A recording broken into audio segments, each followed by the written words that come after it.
Jadi pada pertemuan kali ini kita akan membahas tentang kebijakan moneter ekspansioner dan juga kebijakan fiskal ekspansioner. Sebelumnya perkenalkan nama saya Ela Muti Zakiah dengan NIM 69 dari kelas Ekonomi Makro C. Pembahasan yang pertama yaitu mengenai pengertian kebijakan moneter ekspansioner. Jadi, kebijakan moneter ekspansioner adalah suatu kebijakan moneter yang tujuannya itu untuk meningkatkan jumlah uang yang beredar dalam perekonomian. Nah, meningkatnya pasokan uang itu akan merangsang pertumbuhan ekonomi domestik yang mana bekerja melalui permintaan agregat. Nah, suntikan uang tersebut akan merangsang belanja konsumen dan juga investasi modal oleh bisnis. Berikut adalah penjelasan tentang kurva kebijakan moneter ekspansioner dengan pendekatan kurva IS dan LM. Dari kurva tersebut, kita dapat mengetahui bahwa terdapat kenaikan jumlah uang yang beredar di pasar yang ditunjukkan oleh kurva MS.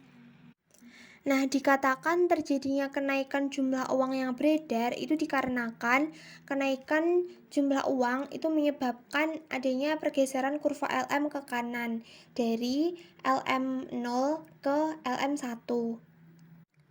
Nah, dengan adanya kurva IS tertentu itu menyebabkan adanya pergeseran kurva LM ke kanan yang mendorong tingkat bunga itu turun dari I0 ke I1 dan juga pendapatan akan naik dari Y0 ke Y1. Selanjutnya yaitu kurva kebijakan moneter ekspansioner dengan menggunakan pendekatan AD atau permintaan agregat dan AS atau penawaran agregat.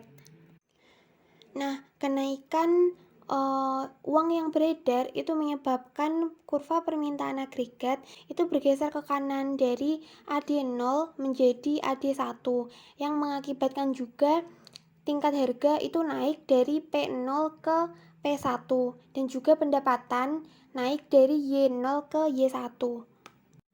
Selanjutnya, pengertian kebijakan fiskal ekspansioner.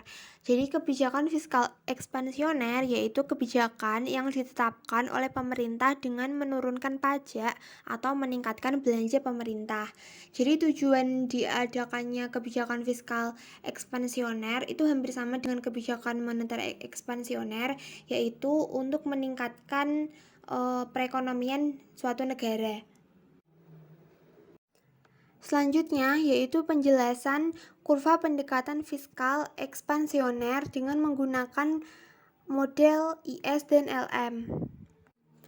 Adanya kenaikan dalam pengeluaran pemerintah itu menyebabkan kurva IS bergeser ke kanan dari IS0 ke IS1 yang mengakibatkan tingkat pendapatan itu naik dari Y0 ke Y1 dan juga bunga juga naik dari I0 ke I1.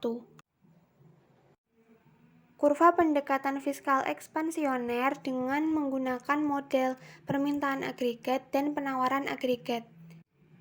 Dengan adanya kurva penawaran agregat tertentu atau AS, maka akan menyebabkan permintaan agregat atau AD itu akan naik dan bergeser ke kanan dari AD0 ke AD1 sehingga menyebabkan tingkat harga itu naik dari P0 ke P1 dan juga output atau Y itu juga akan naik dari Y0 ke Y1. Nah, itulah penjelasan saya terkait dengan kebijakan moneter ekspansioner dan kebijakan fiskal ekspansioner. Mohon maaf apabila banyak kesalahan dan mohon dimaklumi. Terima kasih. Wassalamualaikum warahmatullahi wabarakatuh.